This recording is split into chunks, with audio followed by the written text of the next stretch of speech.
Bueno chicos, buenas noches. Bienvenidos a la clase de hoy. Ya creo que le dimos tiempo suficiente a todos que ingresaran. Vamos a arrancar. ¿Me escuchan bien? Sí, señor.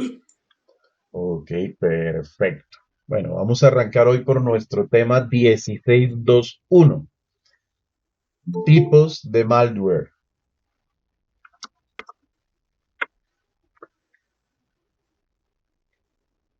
A ver, malware es una abreviatura de software malicioso. Es por malicious software. Es un código de software diseñado específicamente para dañar, interrumpir, robar o infringir acciones malas o ilegítimas en los datos, los hosts o redes. Los virus, gusanos y caballos de Troya son tipos de malware, pero no son iguales todos. Entonces, ¿qué es un virus? Un virus informático es un tipo de malware que se propaga mediante la inserción de una copia de sí mismo en otro programa, del que pasa a formar parte. Se propaga de una computadora a otra, dejando infecciones a medida que viaja. La gravedad de los virus puede variar, desde causar efectos ligeramente molestos hasta dañar datos u otro software y causar condiciones de denegación de servicio. Casi todos los virus se adjuntan a un archivo ejecutable, lo que significa que el virus puede existir en un sistema, pero no estará activo ni será capaz de propagarse hasta que un usuario ejecute o abra el archivo o programa host malicioso. Cuando se ejecuta el código del host, en este caso el host no es un computador, sino el host es el programa en el que está insertado el virus. Entonces, cuando un usuario ejecuta el host, el código viral se ejecuta también. Normalmente el programa host sigue funcionando después de que el virus lo infecta.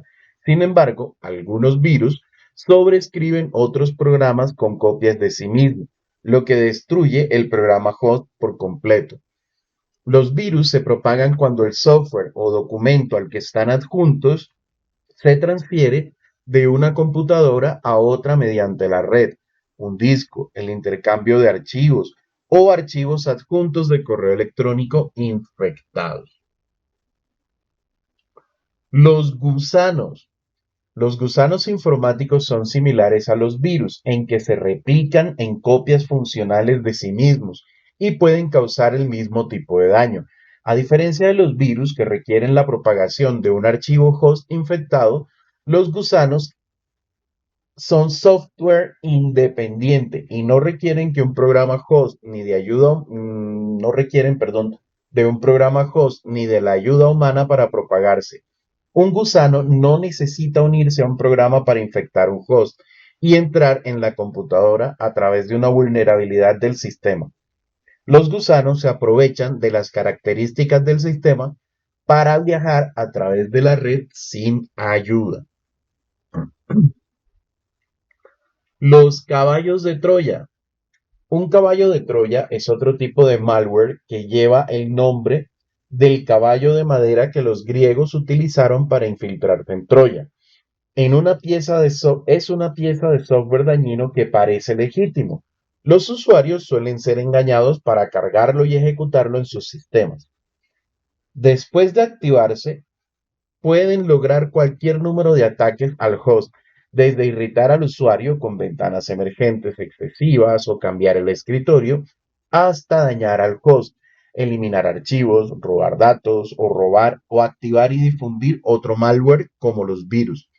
Los caballos de Troya también son conocidos por crear puertas traseras para que usuarios maliciosos puedan acceder al sistema. A diferencia de los virus y gusanos, los caballos de Troya no se reproducen al infectar otros archivos, se autorreplican. Los caballos de Troya deben extenderse a través de la interacción del usuario, como abrir un archivo adjunto de correo electrónico o descargar y cargar y ejecutar un archivo de Internet. Haga clic, vamos a reproducir la figura, que esto es simplemente un videito que nos muestra.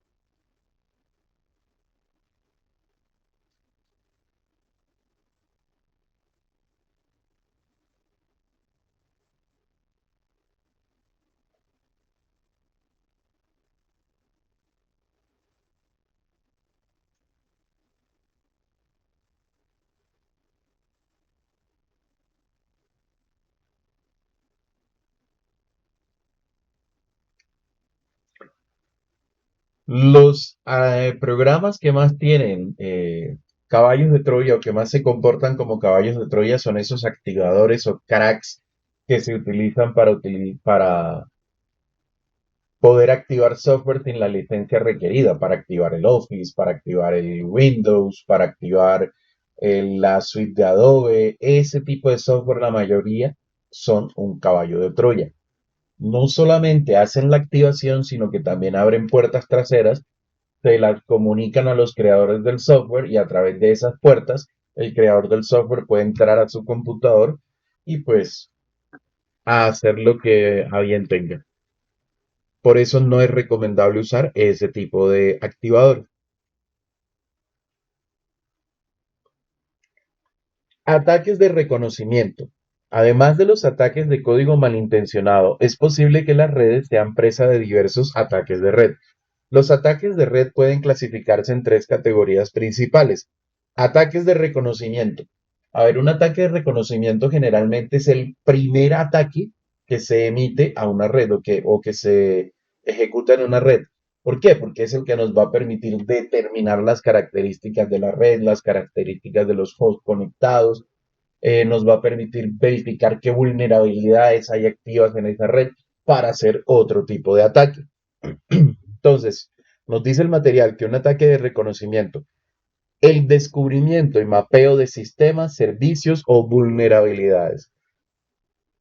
Ataques de acceso. Generalmente un ataque de acceso va después de un ataque de reconocimiento y después de algún otro tipo de métodos, por ejemplo, como la ingeniería social. Engañar a los usuarios para que faciliten contraseñas de red, nombres de usuario, credenciales y ese tipo de cosas. Ataques de acceso, la manipulación no autorizada de datos, acceso al sistema o privilegios de usuario.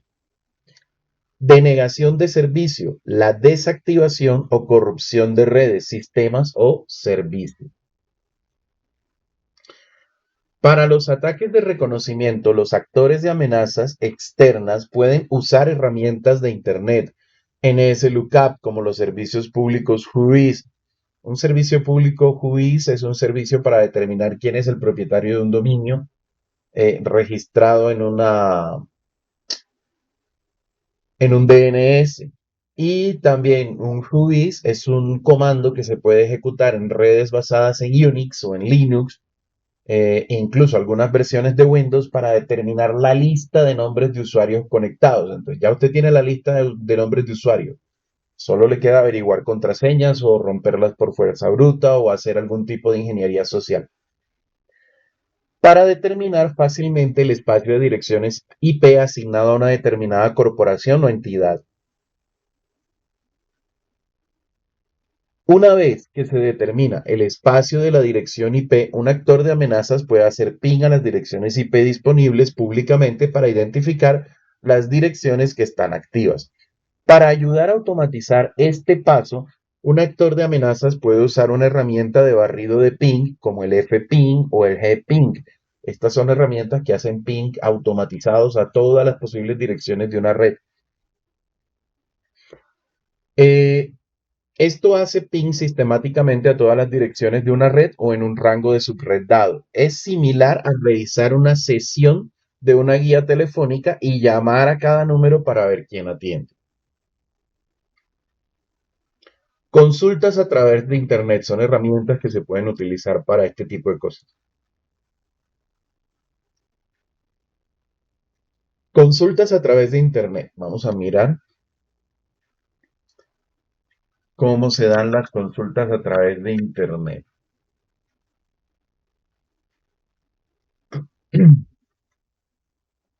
Se accede a un sitio de consultas de dominio, se obtienen los datos del DNS, básicamente, y de direccionamiento IP.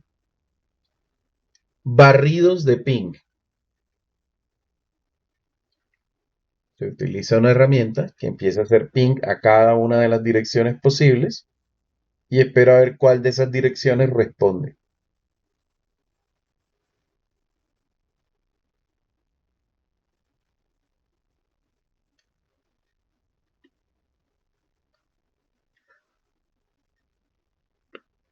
Escaneo de puertos. Esto se puede hacer con herramientas como el Nmap, por ejemplo.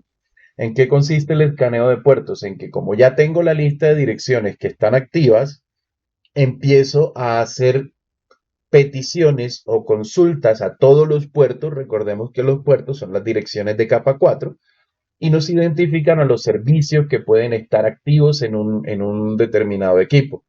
Entonces aquí, por ejemplo, un escaneo de puertos a una dirección nos determina que tiene abierto el puerto 22, el puerto 53, el 111, el 631 y el 953 de los protocolos de capa de transporte TCP. Incluso esas herramientas nos dicen a qué pertenece cada o a qué servicio pertenece cada puerto. Obviamente, si el servicio es estándar, luego habría que hacer otro tipo de investigación para determinar si de verdad eso que está abierto en el puerto 22 es un servidor SSH. ¿Qué versión de SSH es? ¿Para qué? ¿Con qué objetivo? Para determinar si tiene alguna vulnerabilidad de la que nos podamos aprovechar. Sin embargo, aquí esta herramienta que usó este personaje de una vez hizo esa prueba y le está diciendo qué versión de sistema o qué versión del protocolo tiene. Aquí le dice que es un OpenSSH 3.5 que está parchado hasta el parche 1, que tiene un servicio ISC BIN 9.21, etcétera, etcétera. Que tiene un servicio de servidor de impresión CUPS 1.1, esto es Common Unix Printing System, etcétera, etcétera. De ahí, solo es cuestión de averiguar qué vulnerabilidades hay en cada uno de esos servicios. Ataques Pero hay un con... compañero que quiere hablar, pero no se le escucha bien. ¿Quién? Hay un compañero que quiere hablar, pero no se le escucha bien. Creo que es Hernán. Edgar, Edgar. Edgar, ¿nos quieres decir algo? ¿Aló, me escuchan? ¿Me escuchan? Demasiado Muy bajito. lejos, muy lejos. Ya me coloco los audífonos. Deme un segundo. Deme 2 minuticos. Si quiere continuar la clase, ya lo coloco. Vale.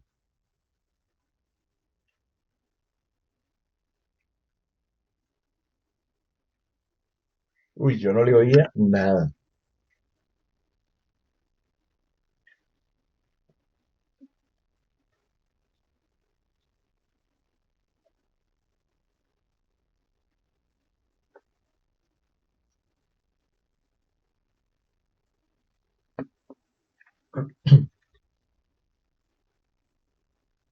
Aló. Sí, ¿Ahí me escuchan? Sí. ya un poco mejor, sí. Ah, bueno. Profe, una consultica. Es que me llama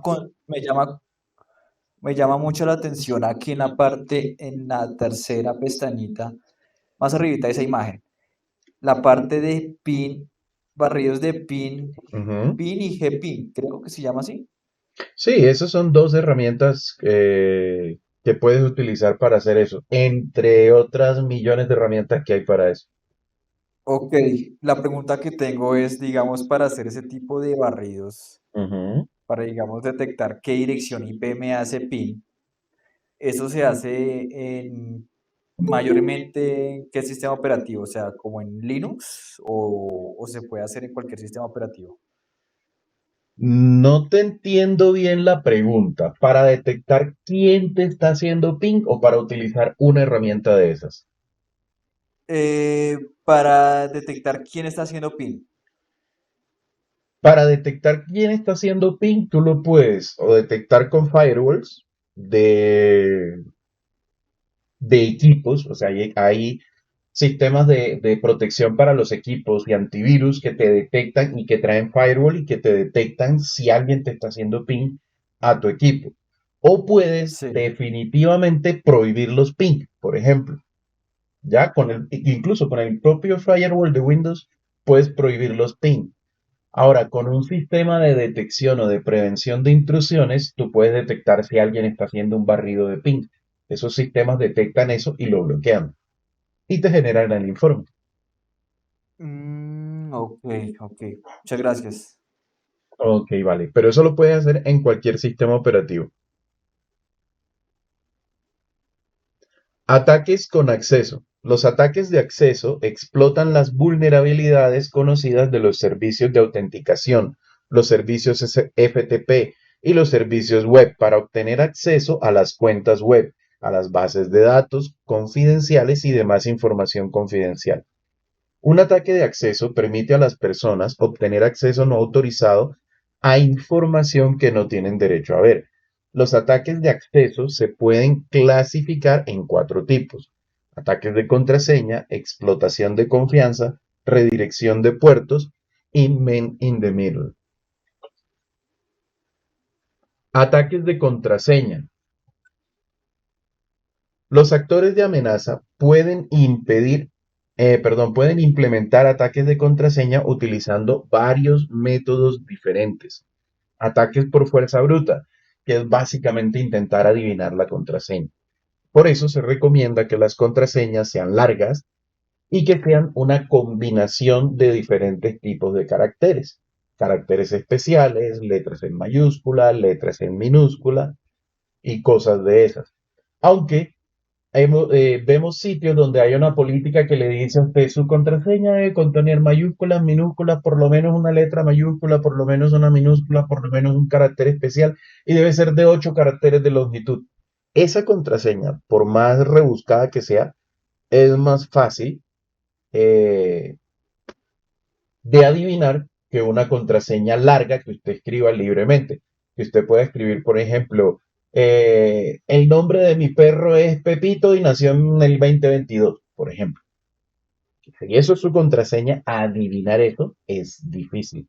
Por lo largo, porque usted utilizará números, porque usted utilizará espacios, etcétera, etcétera.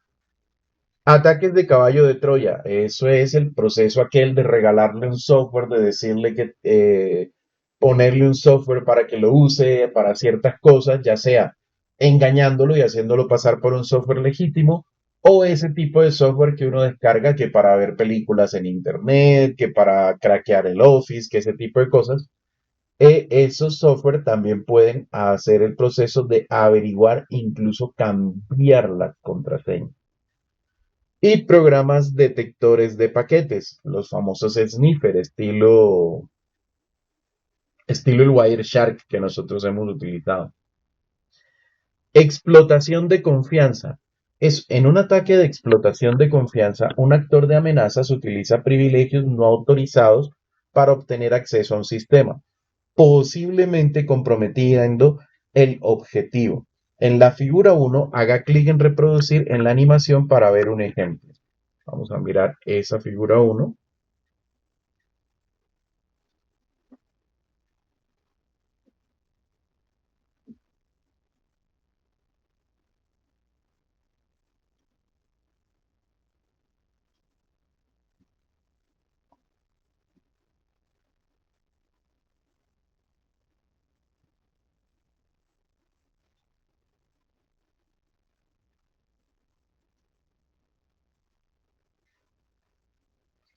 A ver, esto ocurre, por ejemplo, cuando tenemos vulnerabilidades en equipos que están enrolados en un dominio, es decir, equipos que manejan sistema de confianza con directorio activo o ese tipo de cosas.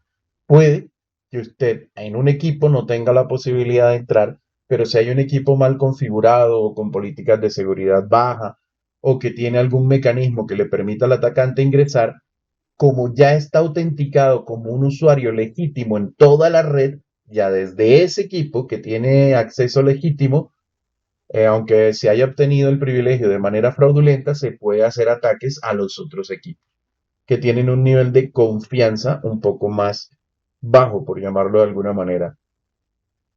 Redireccionamiento de puertos. El redireccionamiento de puertos. Esto ocurre cuando un agente de amenaza utiliza un sistema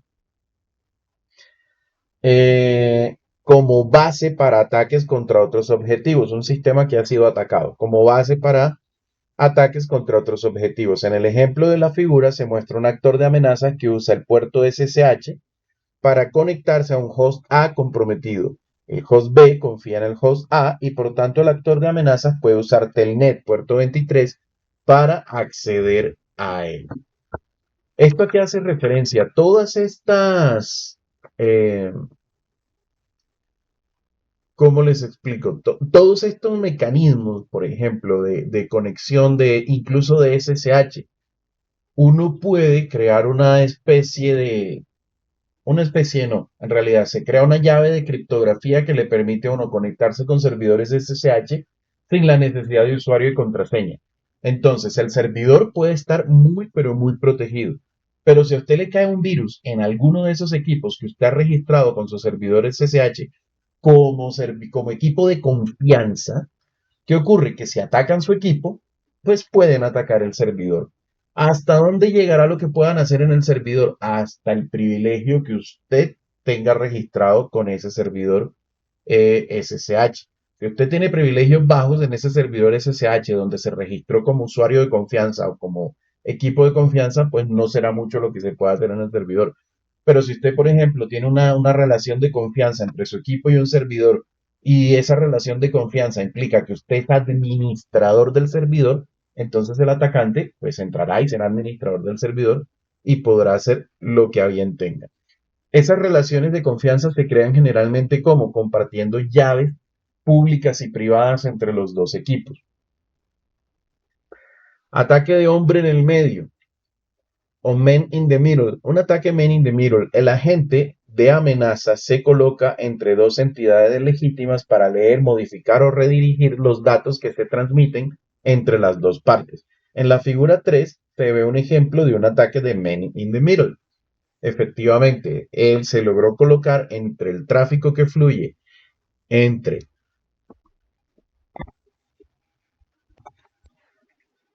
Victoria y la víctima y el servidor web y puede filtrar el tráfico, modificarlo, alterarlo, hacer lo que quiera, tanto cuando va hacia el servidor web como cuando llega la respuesta. Imagínese que ese servidor web fuera el servidor de su banco.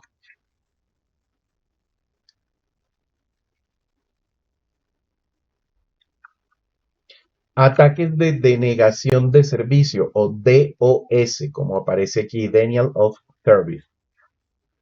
Los ataques de denegación de servicio son la forma de ataque más publicitada y una de las más difíciles de eliminar. Sin embargo, debido a su facilidad de implementación y daño potencialmente significativo, los ataques de denegación de servicios merecen una atención especial por parte de los administradores de seguridad. Los ataques de denegación de servicio tienen muchas formas. Fundamentalmente, evitan que las personas autorizadas utilicen un servicio mediante el consumo de los recursos del sistema.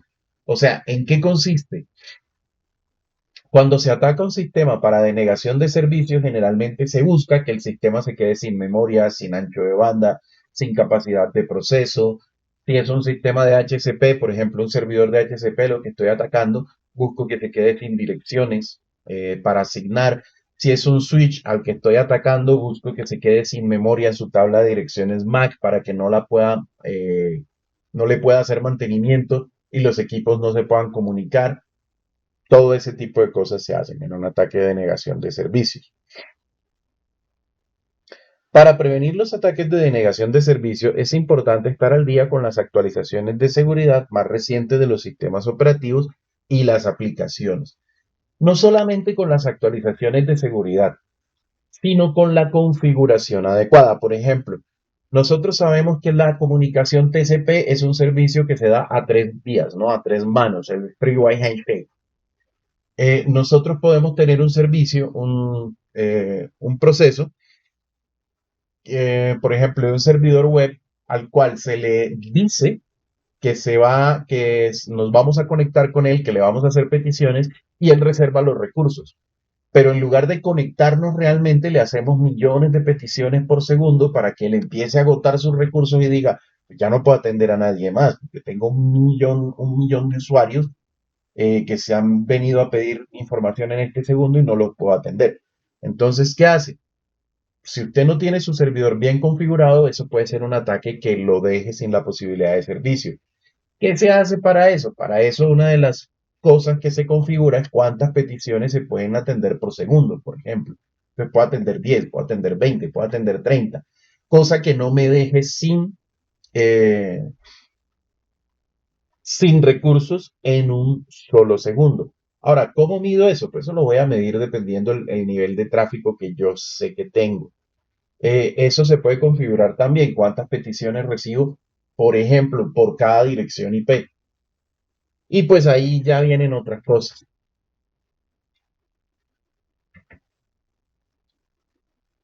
Ataque de denegación de servicios. Los ataques de denegación de servicios son un riesgo importante porque permiten interrumpir fácilmente la comunicación y causar una pérdida significativa de dinero. Estos ataques son relativamente simples de ejecutar, incluso si lo hace un agente de amenaza inexperto. Y aquí nos muestra una diapositiva, una animación donde nos muestra cómo se hace un ataque de denegación de servicio.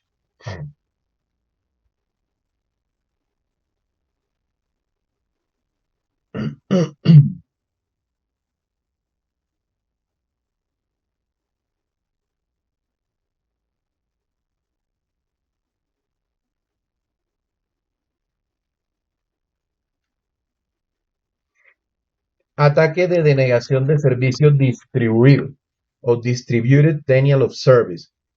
Un ataque de denegación de servicios distribuido es un ataque similar al de denegación de servicios común y corriente, pero se origina desde múltiples fuentes coordinadas. Por ejemplo, un actor de amenazas construye una red de hosts infectados conocidos como zombies. Una red de zombies se llama botnet.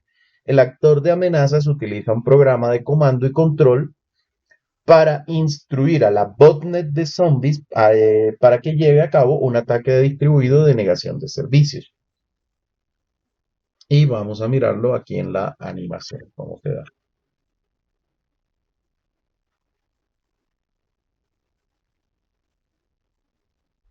Los dos equipos en la parte de arriba están infectados y el atacante simplemente les da instrucciones para que ataquen al servidor web. Ahora, estas botnet no necesariamente son malas.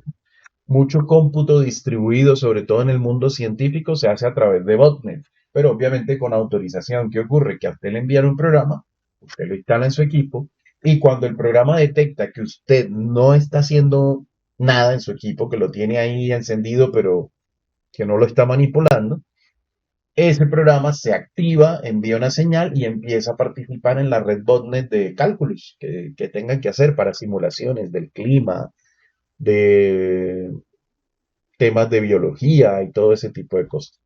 Pues digamos que es algo que es positivo, pero también se usa con fines negativos cuando es una botnet maliciosa. Verifique su comprensión de los ataques de red eligiendo la mejor respuesta entre las siguientes preguntas. Ángela, miembro del personal de TI de Acme Inc., notó que la comunicación con el servidor web de la empresa está muy lenta.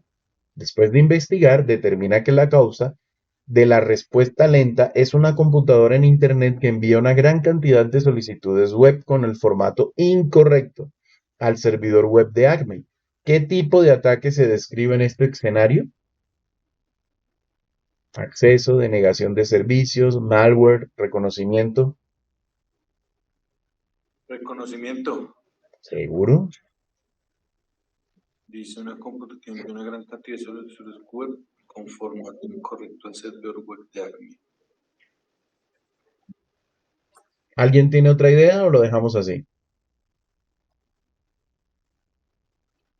Bueno, dejémoslo así. George tenía que compartir un video con un colega. Debido al gran tamaño del archivo de video, decidió ejecutar un servidor FTP simple en su estación de trabajo para enviarle el archivo de video a su colega. Para facilitar las cosas, George creó una cuenta con la contraseña simple de archivo y se la proporcionó a su compañero de trabajo el viernes, sin las medidas de seguridad adecuadas o una contraseña segura. El personal de TI no se sorprendió al enterarse de que el lunes de que esta estación de trabajo de George se había visto comprometida y estaba tratando de cargar documentos relacionados con el trabajo en Internet. ¿Qué tipo de ataque se describe en este escenario? Para mí es malware. ¿Quién da más?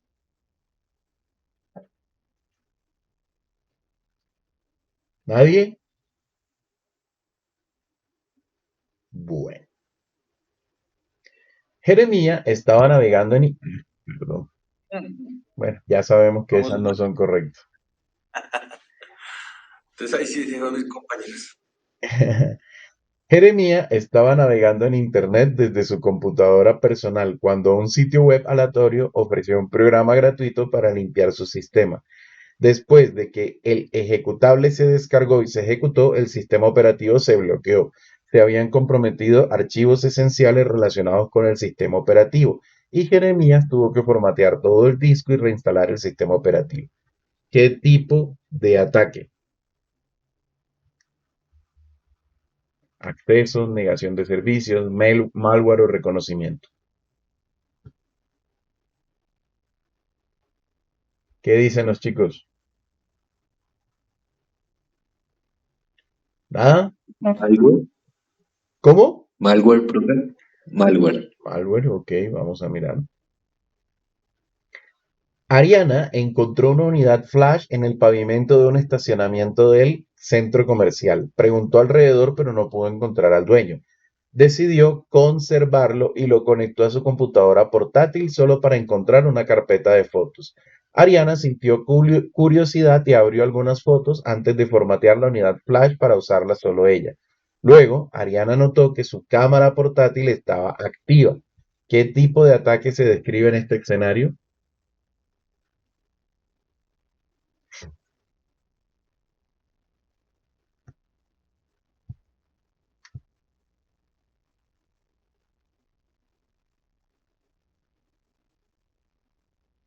¿Qué creen? Yo digo que de acceso, profe. Acme Inc. usa una computadora como servidor de impresión. El personal de TI no ha hecho actualizaciones de seguridad en la computadora durante más de 60 días. Ahora el servidor de impresión funciona lentamente y envía una gran cantidad de paquetes maliciosos a su NIC. ¿Qué tipo de ataque se describe en este escenario?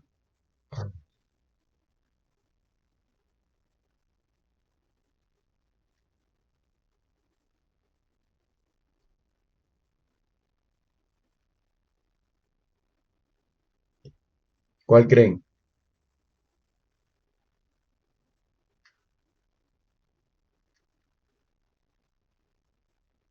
¿Nada? ¿Ninguno? Chicos, ¿qué opinan?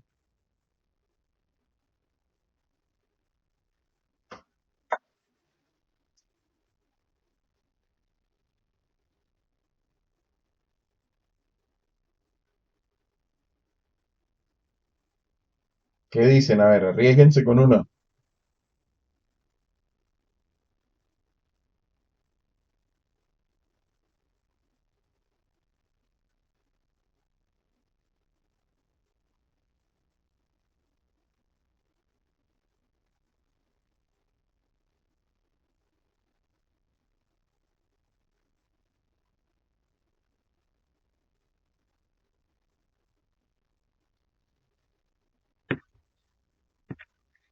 Nada, ¿no se arriesga ninguno? Ataque DOS, profe. Digo yo. Ok, vale. Sharon, un pasante de TI en Acme Inc., descubrió algunos paquetes extraños mientras revisaba los registros de seguridad generados por el firewall. Un puñado de direcciones IP en Internet enviaban paquetes con formato incorrecto a varias direcciones IP diferentes, en varios números de puerto, aleatorios, diferentes dentro de Acme Inc. ¿Qué tipo de ataque se describe en este escenario?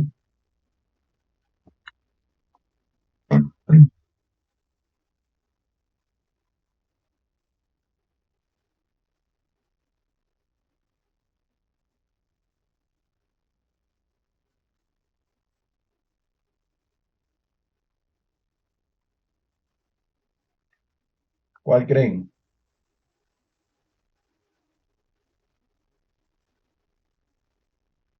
¿De acceso?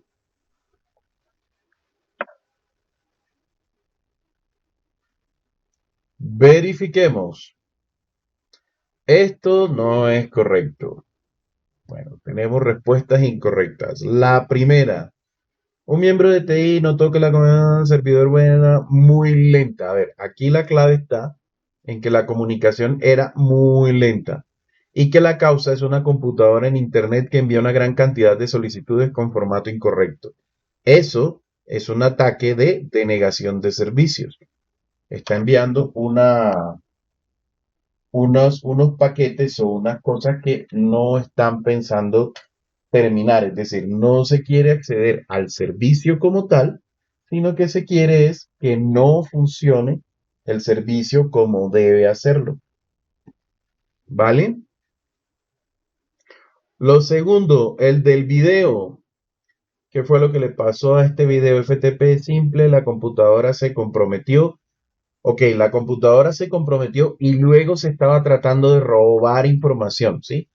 Se estaba tratando de cargar información o documentos relacionados al trabajo en Internet. O sea, esto me suena más a un tema de acceso que a un tema de malware o a un tema de este tipo. Obviamente hubo un malware, obviamente antes hubo un ataque de reconocimiento, se determinó el puerto FTP, se adivinó la contraseña por fuerza bruta y se logró entrar. Entonces ahí ya tenemos una posible solución al tema que sería un ataque de acceso.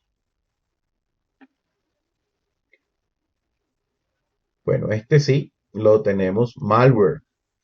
Encontró una unidad flash, listo. Esto, encontró una unidad flash. ¿Qué pasó aquí después? Que después ella metió la unidad flash, abrió fotos y le tocó formatear el computador. Ya, porque estaba lenta. Ah, perdón, le prendieron la cámara. Dice ahí, ¿qué tipo de ataque creen ustedes que es eso? ¿Qué pasó ahí?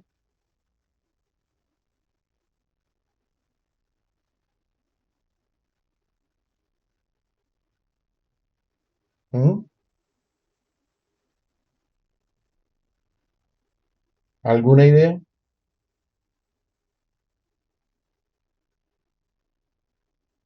Eso es de malware, porque es un virus que contaminó el sistema de Ariana. Un virus que contaminó el sistema de Ariana. Sí, obviamente, es un ataque de malware, un caballo de Troya o algo así, que lo que hizo fue que empezó a manipular su cámara para espiarla. Efectivamente, este está bien. Este, Sharon, descubrió algunos paquetes extraños mientras revisaba los registros de seguridad generados por un firewall. Números de puerto aleatorios, varias direcciones. ¿Qué les dice eso? ¿Qué se estaba buscando ahí?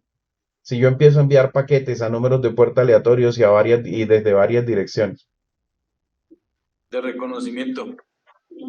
No.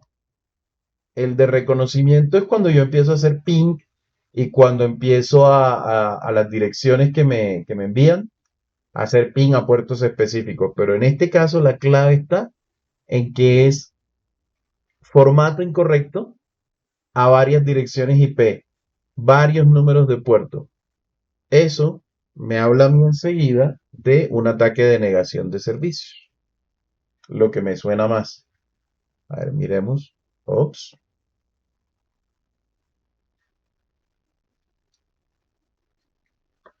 Perdón, sí, reconocimiento. Verificar. Sí, listo, ahora sí está bien. Laboratorio, investigación de amenazas de seguridad. Explora el sitio web SANS de la SANS website. Bueno, este laboratorio lo hacen, pero lo hacen ustedes solos. No me lo tienen que enviar. Pero háganlo porque ahí hay preguntas, o sea, en ese laboratorio les salen cuestiones que sí les pueden aparecer en el examen y cuestiones que en el módulo 3 vamos a volver a ver. Entonces les recomiendo que lo hagan. Enfoque de defensa en profundidad. Ahora que saben más acerca de cómo los actores de amenaza pueden entrar en redes, debe comprender qué hacer para evitar este acceso no autorizado.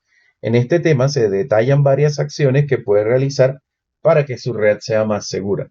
Aquí vamos a ver acciones simples. En el módulo 3 sí vamos a ver ya acciones más concretas y más orientadas a la seguridad de los dispositivos y de los equipos y todo ese tipo de cosas. Para mitigar los ataques de red, primero debe proteger los dispositivos incluidos enrutadores, conmutadores, servidores, host. La mayoría de las organizaciones emplean un enfoque de defensa en profundidad, también conocido como enfoque en capas para la seguridad. Esto requiere una combinación de dispositivos y servicios de red que funcionen en conjunto. Mire la red de la figura. Se han implementado varios dispositivos y servicios de seguridad para proteger a sus usuarios activos contra amenazas de IP. Aquí tenemos un router que implementa VPN, tenemos un firewall, Cisco ASA, tenemos un sistema de prevención de intrusiones, tenemos un sistema de AAA, es decir, de autorización, autenticación y registro de la actividad en la red. Entonces se podría decir que tenemos diferentes servicios para la seguridad. Todos los dispositivos de la red, incluido el router y los switch, también están protegidos, como indican los candados de combinación de sus respectivos iconos. Esto indica que se han protegido para evitar que los actores de amenazas obtengan acceso y manipulen los dispositivos. Ahora, ¿qué tenemos acá? ¿Qué dispositivos tenemos? Un VPN. Un router se utiliza para proporcionar servicios de VPN seguros con sitios corporativos y soporte de acceso remoto para usuarios remotos que utilizan túneles cifrados y seguros. ASA Firewall. Este dispositivo dedicado proporciona servicios de firewall con control de estado. Garantiza que el tráfico interno pueda salir y regresar, pero el tráfico externo no puede iniciar conexiones a hosts internos. Miren, esto es interesante. Esto es interesante y tiene que ver con la capa 4. A ver, dice, este dispositivo dedicado proporciona servicios de firewall con control de estado. ¿A qué se refiere control de estado? Recuerden que la capa 4, ¿qué hace? La capa 4 mantiene un estado de las comunicaciones cuando utiliza el protocolo TCP. Recuerden que las comunicaciones TCP empiezan con un SYN, luego un SYN ACK, luego una ACK de confirmación. Se mira que los paquetes que vengan simplemente con un SYN, o sea, que vengan a iniciar una conversación y que vengan desde el exterior de la red, no puedan entrar, es decir, se bloquean. No se permiten conexiones desde afuera hacia el interior de la red. Y eso se logra ¿cómo? Examinando el segmento TCP para determinar si es un segmento de sincronización inicial o un segmento de respuesta a una petición. Ahora, cuando el segmento de sincronización inicial va desde dentro de la red hacia afuera, entonces sí se permite. Y todos los segmentos de respuesta a esas comunicaciones que se iniciaron desde el interior de la red también se permiten. ¿Cómo se hace eso? Nuevamente, examinando los flags del segmento TCP y examinando los ACK que vimos en la capa 4. IPS, un sistema de prevención de intrusiones, Intrusion Prevention System, monitorea el tráfico entrante y saliente en busca de malware, firmas de ataque de red y más. Si el sistema reconoce una amenaza, puede detenerla inmediatamente. Esto es algo así casi como un antivirus de red, que tiene reconocidos trazas de virus, de gusanos, de sistemas de reconocimiento, de todo eso, y bloquea todo ese tráfico que parezca sospechoso. ESA WSA, el dispositivo de seguridad de correo electrónico, Email Security Appliance, por eso es lo que significa ESA, filtra el spam y los correos electrónicos sospechosos. Y el dispositivo de seguridad web, Web Security Appliance o WSA, filtra sitios de malware de Internet conocidos y sospechosos.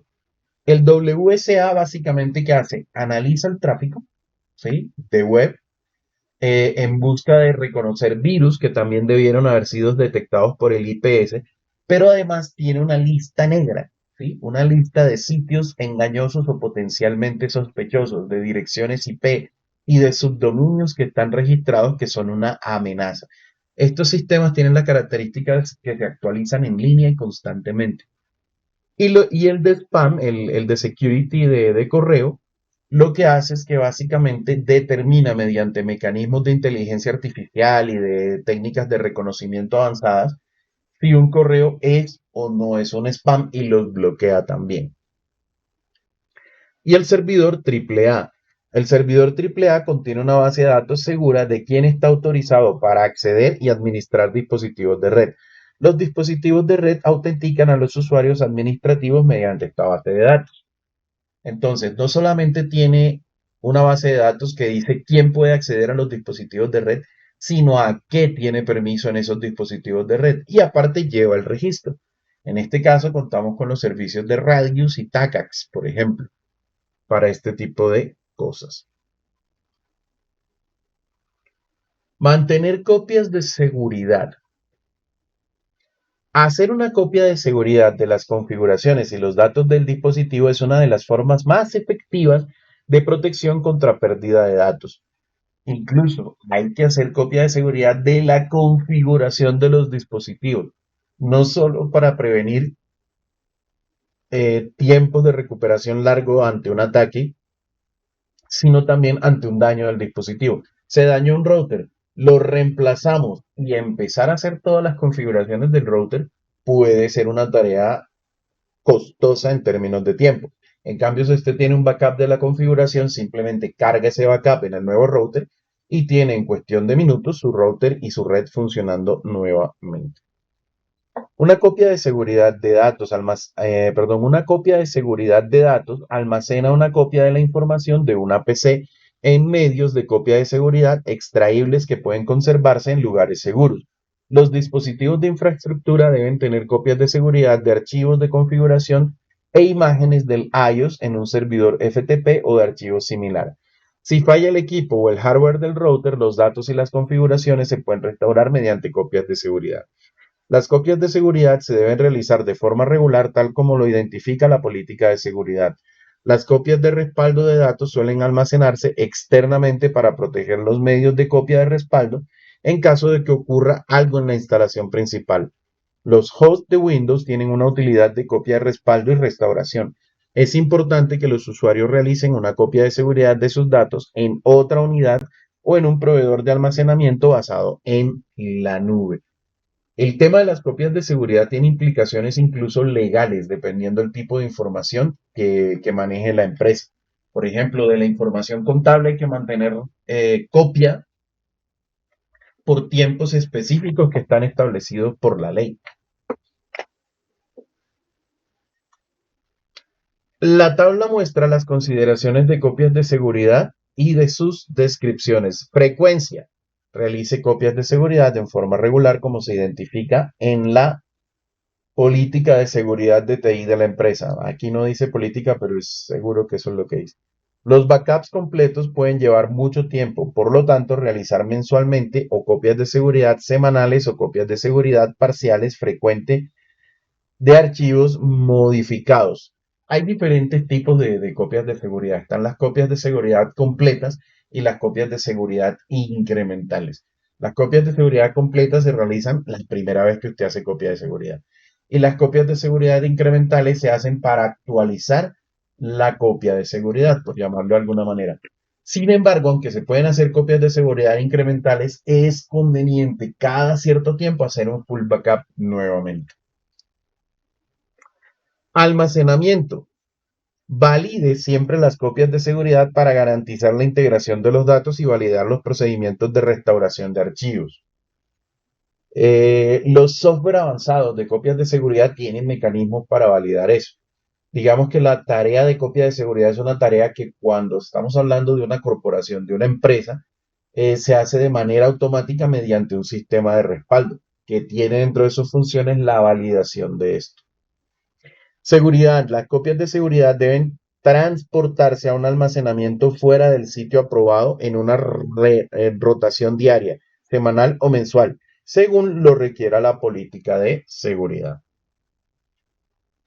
Validación. Las copias deben protegerse con contraseñas seguras. La contraseña es requerida para restaurar los datos. Actualización. Actualización y revisión. Vamos a mirar qué dice realmente.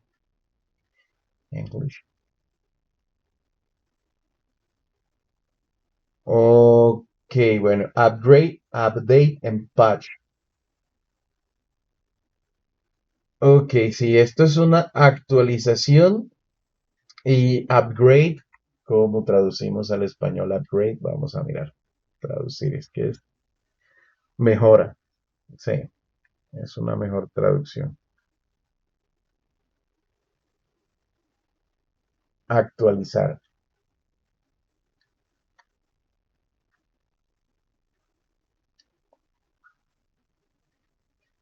Bueno, sí, mejora, actualización y revisión.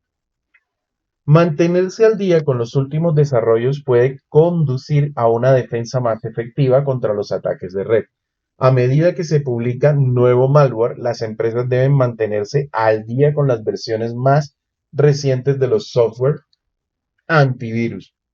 La manera más eficaz de mitigar un ataque de gusanos consiste en descargar las actualizaciones de seguridad del proveedor del sistema operativo y aplicar parches a todos los sistemas vulnerables.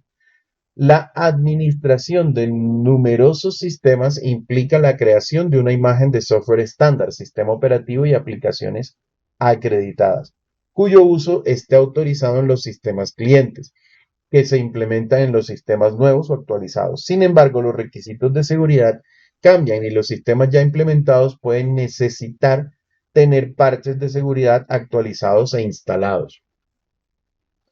Una solución para la administración de parches de seguridad críticos es asegurarse de que todos los sistemas finales descarguen automáticamente actualizaciones. Como se muestra para Windows 10 en la figura, los parches de seguridad se descargan e instalan automáticamente sin la intervención del usuario. En la figura de la página de configuración de actualizaciones de Windows. Autenticación, autorización y contabilidad de AAA. A ver, una diferencia entre el upgrade y el update. Yo puedo mantener actualizado mi sistema Windows 7, ¿sí? Actualizaciones y parches. Pero en este momento que las actualizaciones de seguridad y los parches para Windows 7 dejaron de salir al mercado y solo están disponibles para un número pequeño de usuarios corporativos que pagan por eso, es mejor hacer un upgrade, es decir, irse a una versión superior, no a una actualización, sino a una versión diferente del sistema operativo, que en nuestro caso sería Windows 10 y para los usuarios más conservadores y Windows 11 para los usuarios menos conservadores. Autenticación, autorización y contabilidad. Ese contabilidad lo podremos interpretar como registro. Todos los dispositivos de red deben estar configurados de forma segura para proporcionar acceso solo a personas autorizadas Los servicios de seguridad de red, autenticación, autorización y contabilidad, o AAA, proporcionan el marco proporcional para configurar el control de acceso a dispositivos de red.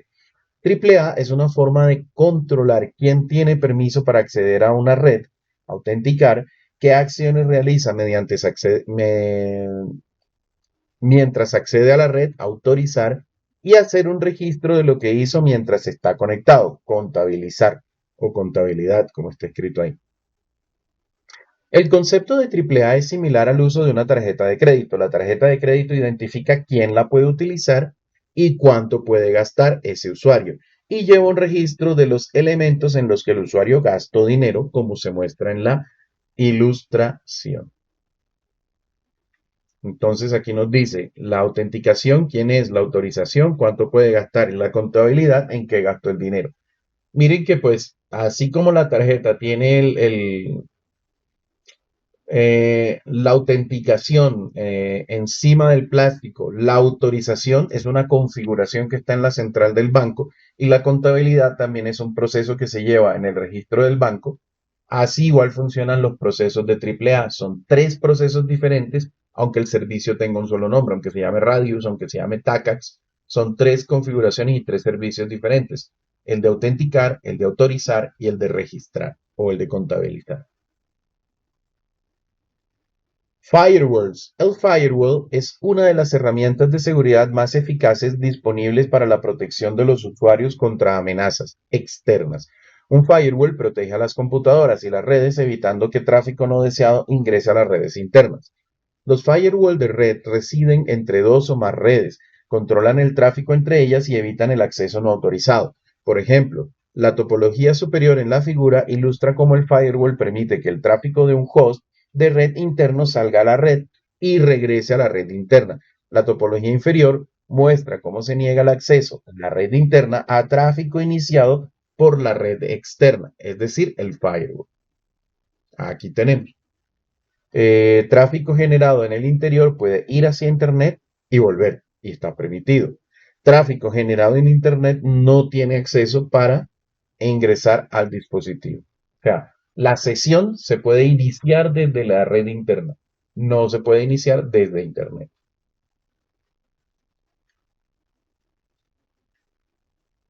Un firewall podría brindar a los usuarios externos acceso controlado a servicios específicos. Por ejemplo, los servidores accesibles para usuarios externos generalmente se encuentran en una red especial denominada zona desmilitarizada, o DMZ, como se muestra en la figura. La DMZ permite a un administrador de red aplicar políticas específicas para los hosts conectados a esta red. Topología de firewall con DMZ. Entonces tenemos nuestra red interna, nuestro Internet y nuestra zona pública o zona DMZ. Ahora, esto se llama zona desmilitarizada, pero no quiere decir que es que desde Internet yo puedo hacer lo que bien me parezca en esa zona desmilitarizada. Hay políticas especiales para esa zona desmilitarizada. Una de esas políticas es que puedo iniciar sesiones desde Internet, pero también se controla qué tipo de sesiones puedo iniciar, o sea, hacia qué puertos. Sesiones de consulta de correo, secciones de consulta web, secciones FTP, qué tipo de sesión puedo iniciar desde el Internet hacia esta red. Tipos de firewall. Los productos de firewall vienen empaquetados en varias formas. Estos productos utilizan diferentes técnicas para determinar qué se permitirá o negará el acceso a una red. Entre otros incluyen filtrado de paquetes, evita o permite el acceso en función de la dirección IP o MAC. Filtrado de aplicaciones, evita o permite el acceso a aplicaciones específicas en función de qué, de los números de puerto. Filtrado de URL, evita o permite acceso a sitios web basados en un URL o palabras claves específicas. Es decir, este analiza la petición web, y esa petición web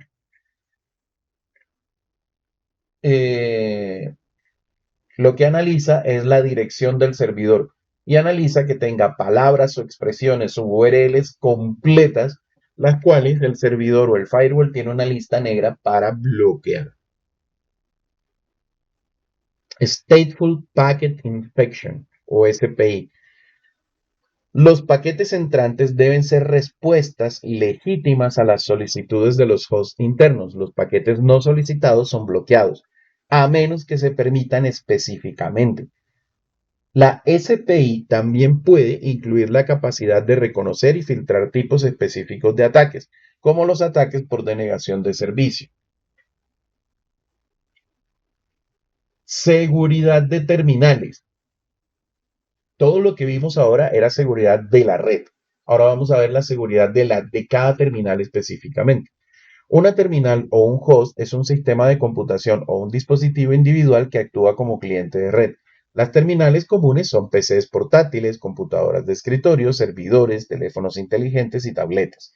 La seguridad de los dispositivos terminales es uno de los trabajos más desafiantes para un administrador de red, ya que incluye la naturaleza humana.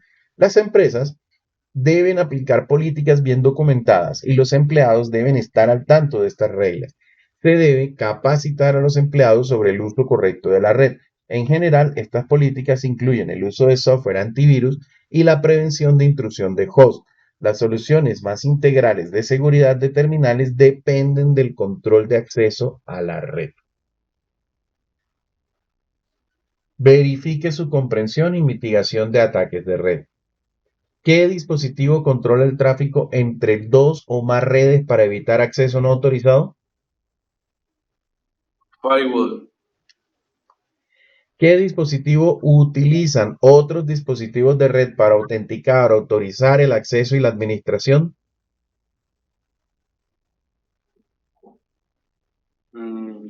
Palabra clave. Triple A, Autenticar, triple A, autorizar. autorizar, autenticar y acceso. Más servidor AAA.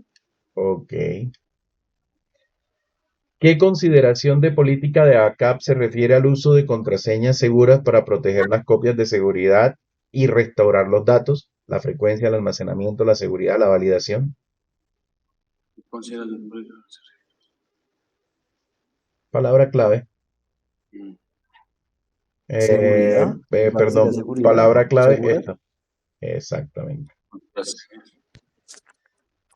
Esta zona se utiliza para alojar servidores que deben ser accesibles para usuarios externos. Esta zona en un firewall o en la red. ¿En qué parte de la red pongo los servidores que deben ser accesibles desde el exterior? ¿En la zona interna, en la zona externa o en la zona desmilitarizada? Desmilitarizada. ¿Qué es apropiado para proporcionar seguridad de endpoint, de terminales? En su computador, una protección en su computador. Antivirus. Ok, verificar. Perfect.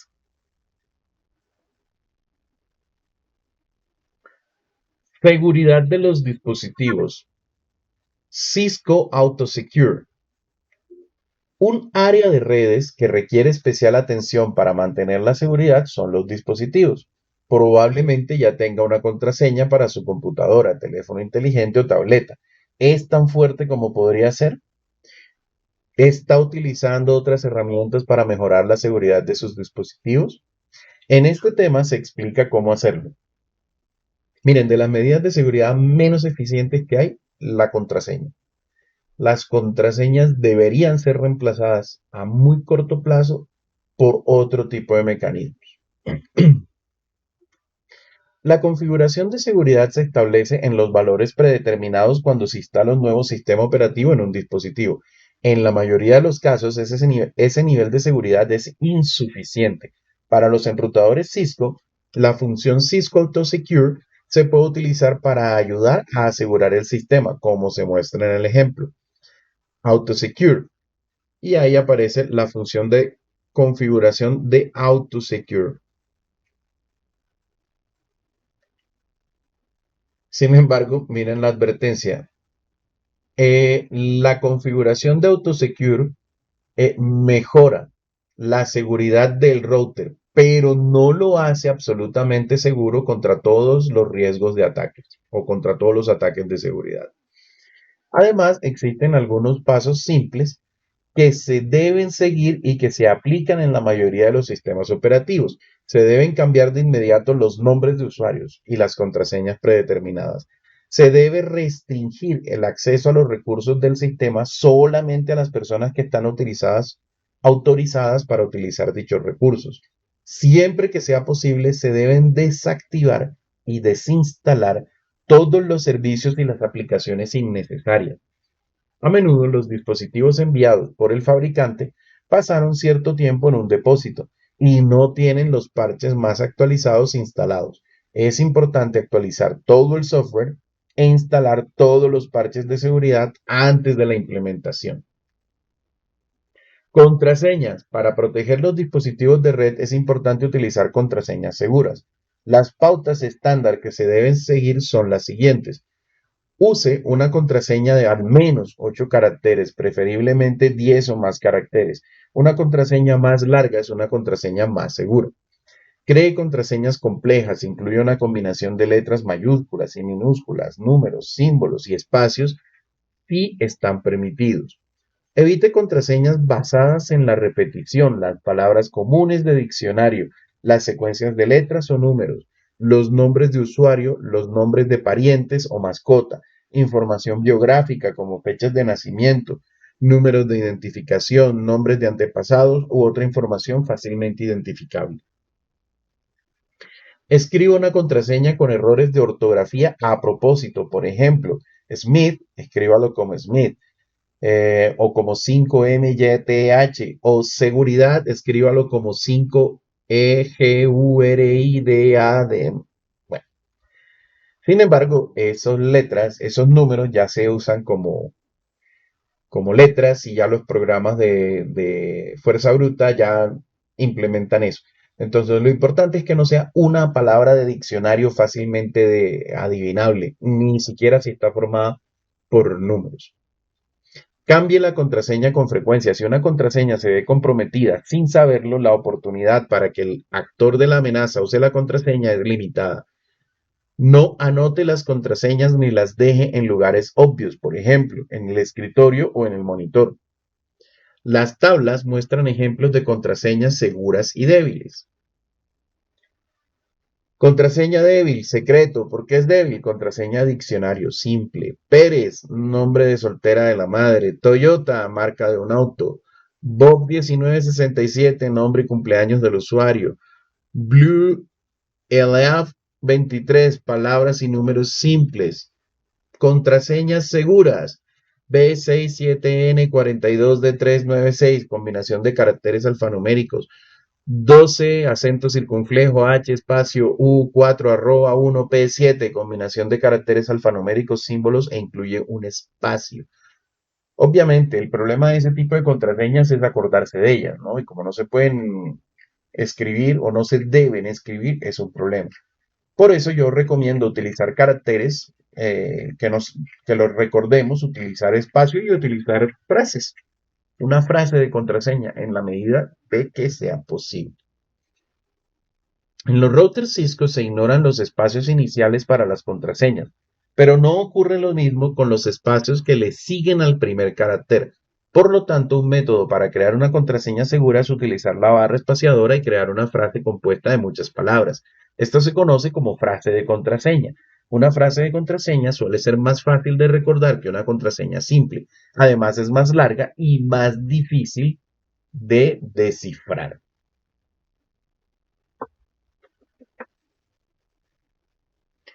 Seguridad adicional de contraseñas.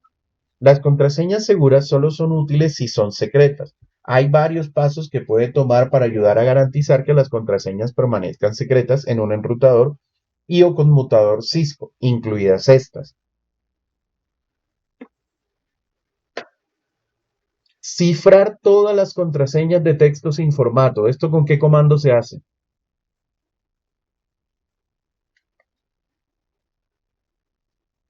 ¿Con qué comando se hace eso? ¿Cómo? Service Password Encryption. Exactamente, con el Service Password Encryption. Y para el Enable, utilizar Enable Secret. Establecer una longitud mínima de contraseña aceptable.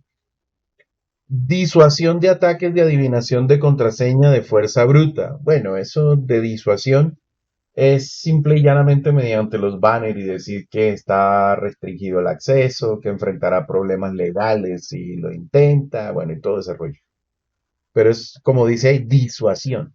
Quien va decidido a cometer el delito, pues el mensajito no lo frena.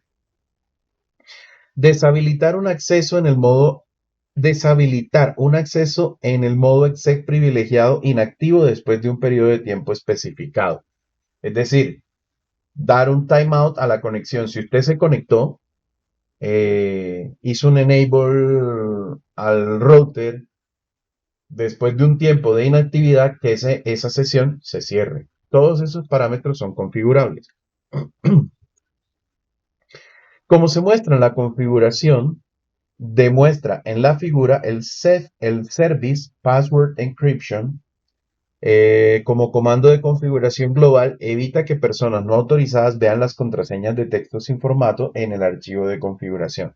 Este comando encripta todas las contraseñas de texto sin formato.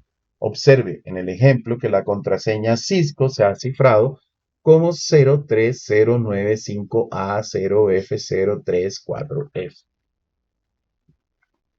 Para asegurarse de que todas las contraseñas configuradas tengan un mínimo de longitud especificada, use el comando Security Password Min Length en el modo de configuración global. En la figura, cualquier nueva contraseña configurada tendrá una longitud mínima de 8 caracteres. Bueno, la figura es una figura que está por acá.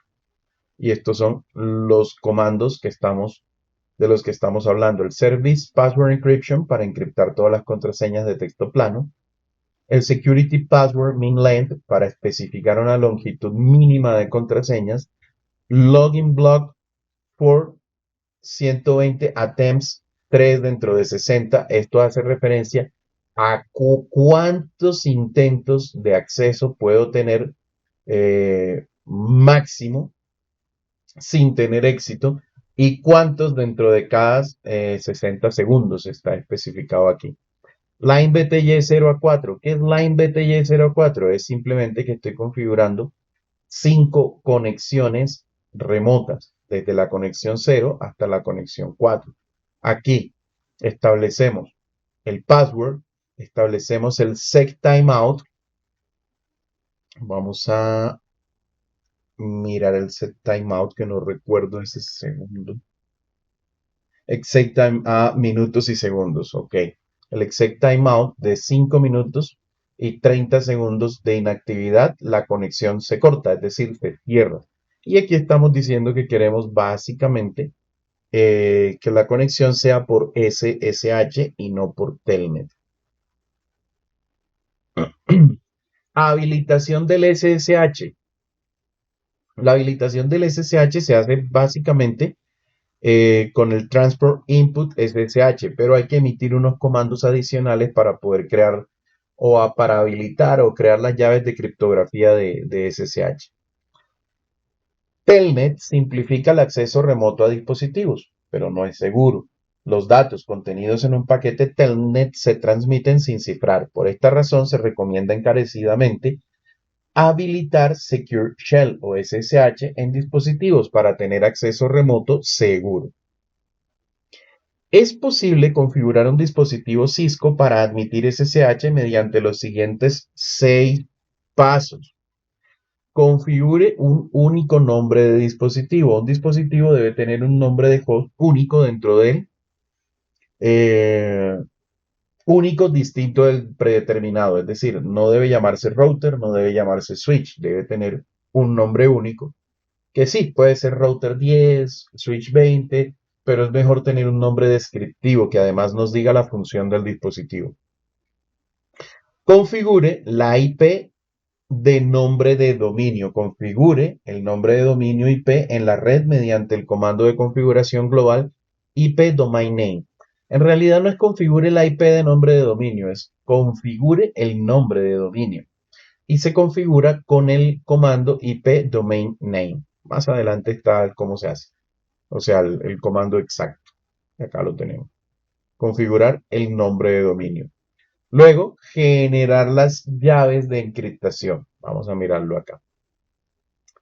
Generar una llave para encriptar el tráfico SSH. SSH cifra el tráfico entre el origen y el destino.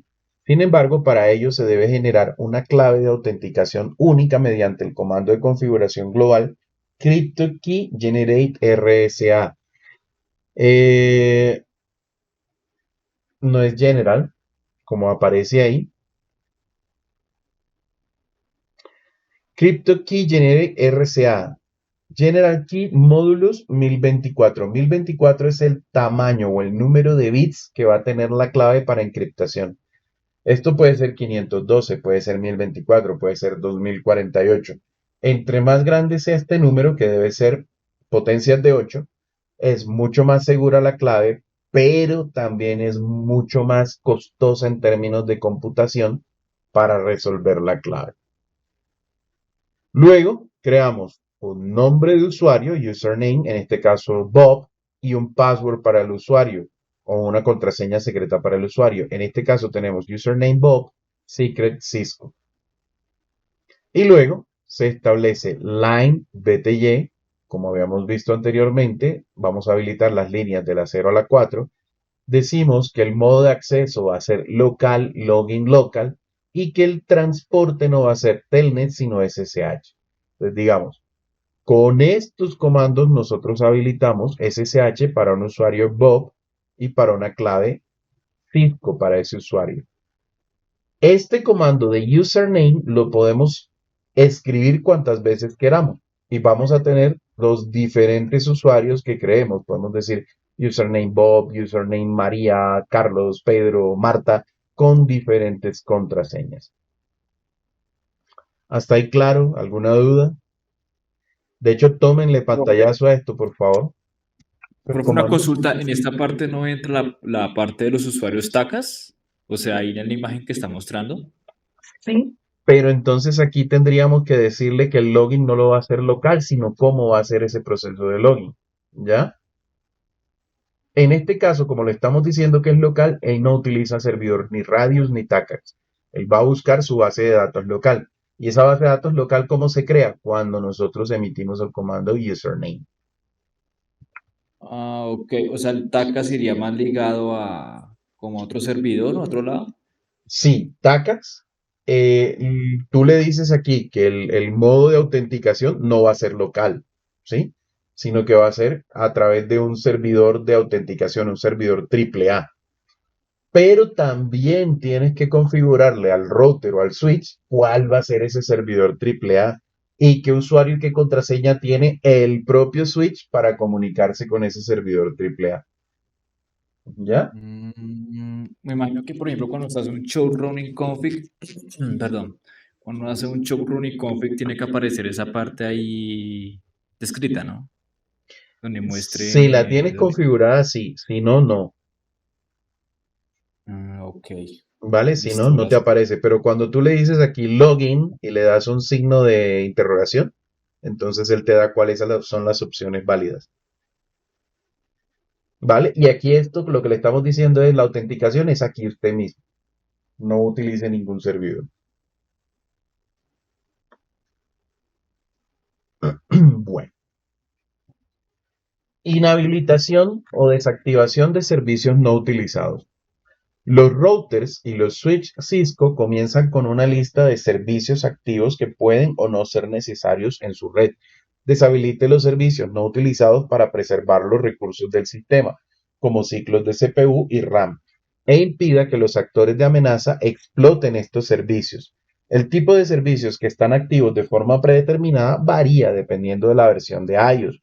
Por ejemplo, el iOS XE normalmente solo tendrá puertos HTTPS y DHCP abiertos. Puedes verificarlos con el comando show IP ports all.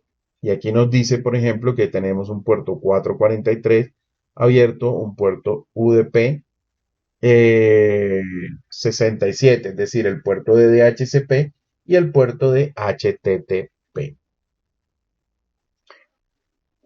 Los routers efectivamente tienen una manera de configurarse a través de una página web, pero como les decía el otro día, normalmente esto uno lo deshabilita. ¿Por qué?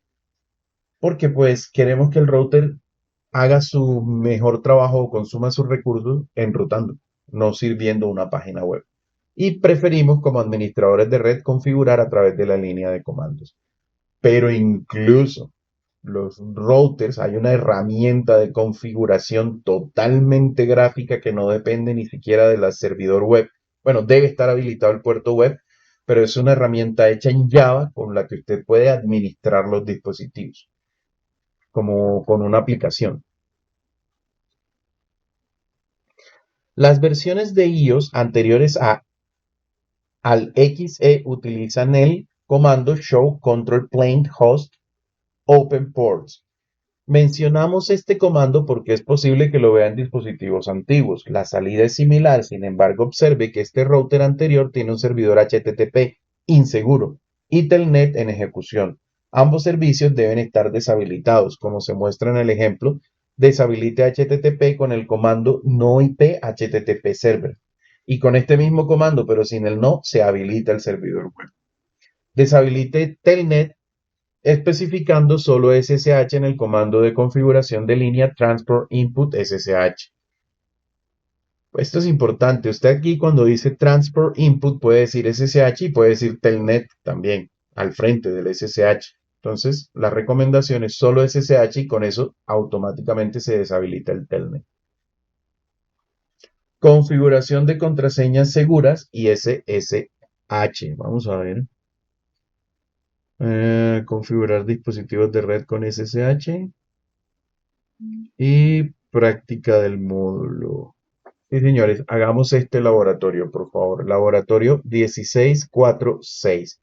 Este laboratorio contiene documentación y pues nos permite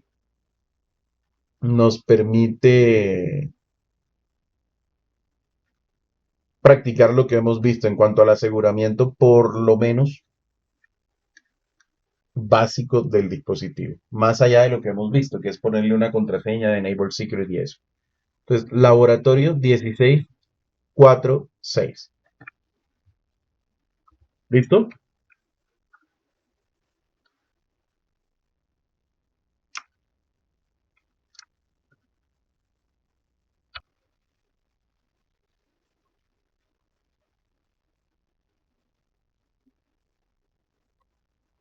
Creo que ahí está la pantalla Sí. compartida. Ahí se ve tu pantalla, sí.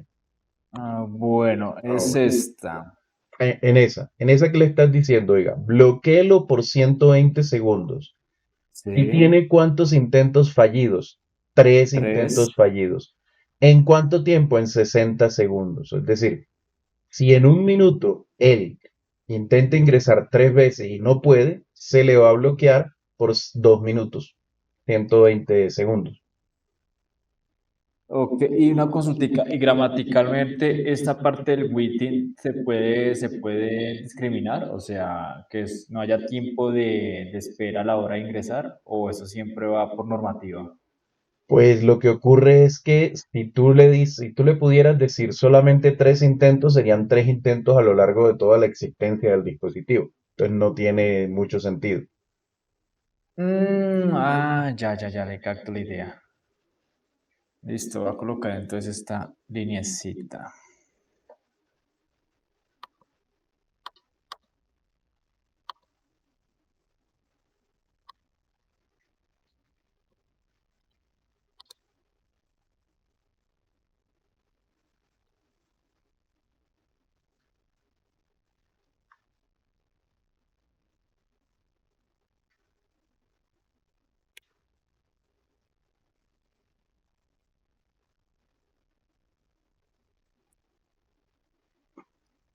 Voy.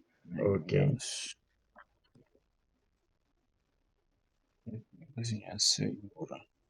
Listo, gracias. ok, listo pues.